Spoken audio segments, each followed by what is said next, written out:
Thank you, ma'am. Good evening, everyone. I don't know what I should say after the two eminent speakers before me, and they have summed it up very nicely, the whole thing. But there are a few things which come in my mind when I think of India 2040. It's just 20 years away, but I believe that every year is like a century in today's era. So it's actually not 20 years, but 20 centuries away. When I say that, what I mean is that I'm not talking about 2040, I'm talking about 2025. The professions which will exist in today's world 5 years down the line, we are not even aware of. We do not know what will be the jobs our current grade 9, 10, 11, 12 students will be getting into. Forget about the pre-primary children, what they will be facing. We are not aware what kind of courses and curriculums will be available for them in times to come. Like when we were in school, I don't think we were aware of what is happening in today's time. Nobody imagined that a 15-member company will rule the world, which is called YouTube.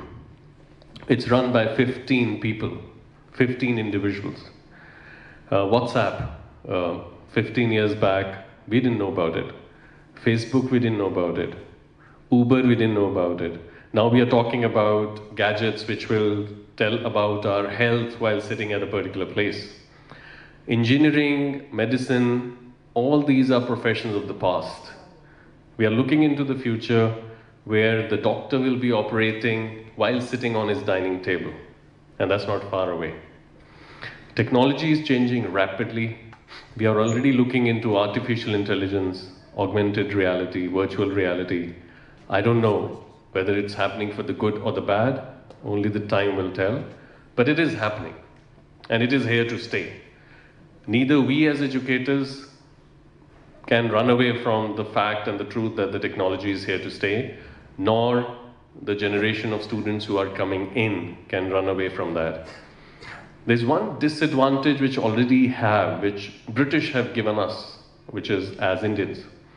Every country in the world you go to, be it China, be it Russia, be it Japan, be it France, Germany, be it England, Canada, Australia, the students learn in the language they are born with. Whereas in India, we are learning in the third language. We are born with a different language. We pick up a second language before we get into the school, and we start learning in the third language. This has happened after British came in. If you look at the historical India, where the zero was invented, decimal was invented, all great things were invented and explored, our students were learning in the language they were born with. It's a big change which has happened in India during the British era, which a lot of us are not realizing.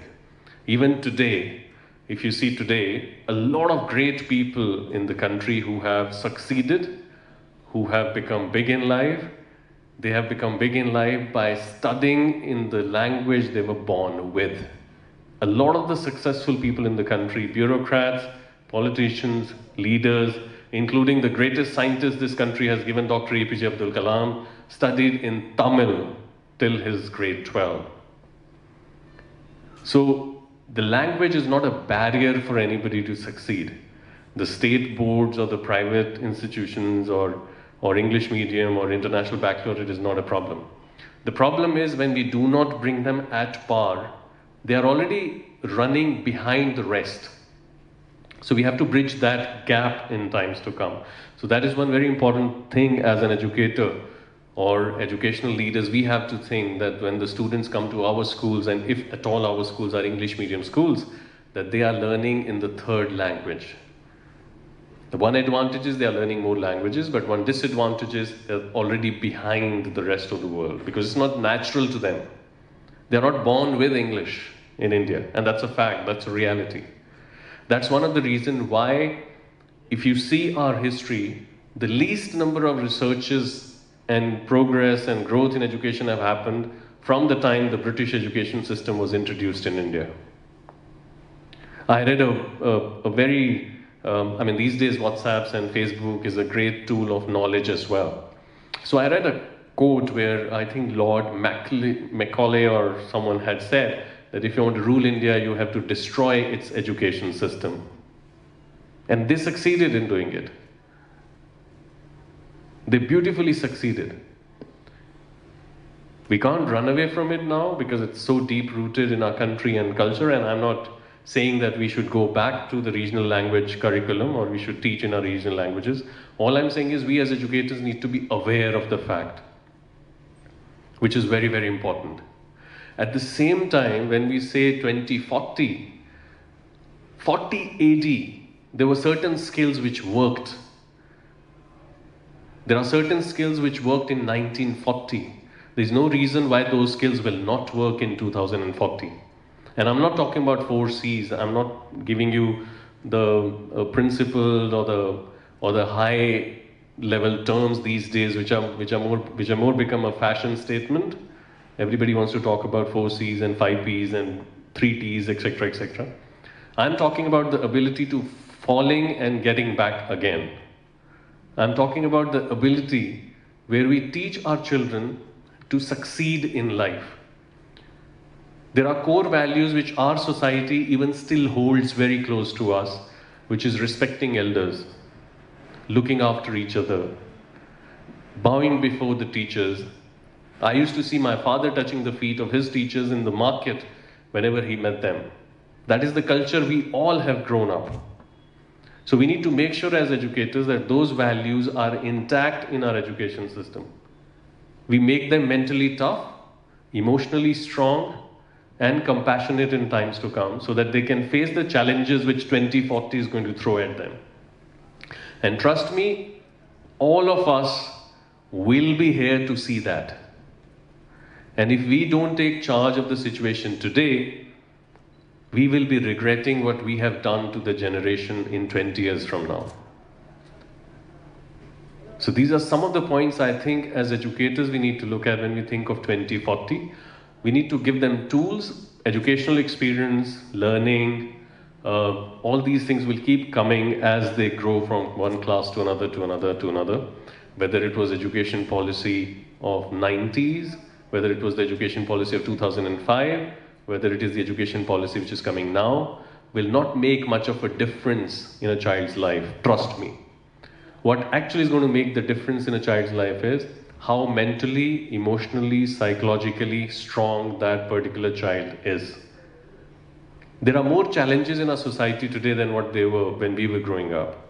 The families are becoming smaller, the families are getting separated, there are more crime available today. Not just the crime rate has gone up, but even the presence of that crime or awareness of that crime has also gone up. You read any newspaper, you watch any news channel, you open any social media site, you will come to know about the negativity more than the positivity. So we as educators have to think that our children, the journey from home to school and school to home is the biggest battle they are facing. It's not easy. It's really not easy. We do not know what impact it will have on a child when we say certain words, when we say certain things, or when we cane them. Yes, we all got caned at one point in time, but was that good? The answer is no, it wasn't. Maybe we took it lightly because at that time we did not have the stress which the outside world was giving us. These children have much more stress than what we grew up with. Sometimes it happens in life, you're talking to somebody and you just say one harsh thing, which according to you is not very harsh, but the other person starts crying. You realize what happened. It's not that that particular point it started crying, it's just because so much was inbuilt and accumulating from family, from society, from everybody. It's just like dew point, The moment that humidity increases by even fraction and it starts raining. So it just keeps accumulating in them. The technology is here to stay. We cannot keep our children away from technology, but use it wisely. Unfortunately, even in today's time, we are not teaching them what internet is about, how to surf, what is ethical hacking, what is research through the net. Still some of the topics in the educational curriculums in India talk about the typewriters. We are not living in an environment where the future jobs will be run in a factory, system, one sitting behind each. We are looking into an environment where 3-4 people will be ruling the world. If education was everything, we would not have got Bill Gates. He was a college dropout.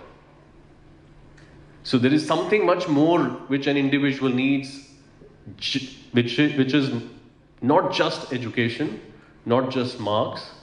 So my request to each one of you here is that please look at the abilities, look at the qualities, look at the things which you can add into the day-to-day life of the school, where children gain and gauge those qualities, where they feel and they know failing is okay. Telangana faced, one of the worst situations, and I discussed that in Chennai as well, where 50 students committed suicides because they were going through some engineering coaching class. It's not worth it. And the challenge before us as educators is also immense, because we have to inform the parents, and we have to aware them. In earlier days, the teachers did not have to deal with the parents. They had just the student to deal with. In today's time, the educational leaders have the parents to deal with, you have the students to deal with, you have the government to deal with, you have the curriculum to deal with, and there are many more challenges which we have to deal. But from where I see, 2040 looks very bright, because in India we still have median age of about 27, and I think these kids are highly creative. It's just that we need to give them a little confidence that the sky is the limit for them, with all the negativity around.